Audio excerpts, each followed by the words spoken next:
pag-TNT lang ito sa isang food chain sa California. Isiningit umano ito sa listahan ng kanyang entourage. Right now it's under appeal. Indefinite hindi ko alam kung kailan maayos to. It might take months, even years, to fix it. I know that I will be able to survive this. Thank you for your understanding. Walang opisyal na pahayag ang US Embassy sa human smuggling case ni Regine. Dahil confidential nila ang lahat ng records na nag-a-apply sa Amerika.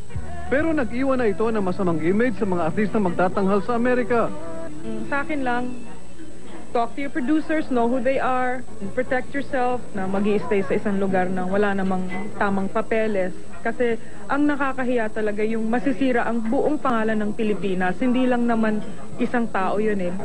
Nag-iwan din ito ng aral sa industriya. I've traveled with a lot of people before, in different concerts. No, we always make sure, always, that all our papers are right, go through the right routes. Umaasa naman ang iba na makakabawi si Regine.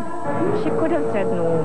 But siguro emotionally, hindi siya makahindi kung sino man yung nag-asa sa kanya, ganon. Pero walang turuan, walang sisihan. And then sana naman the US Embassy hindi naman lahat din i-generalize. Pagka naayos ko na talaga lahat to, then, I'd be happy to go back. Para sa TV Patrol, Mario Dumawal, ABS-CBN News. We'll be back.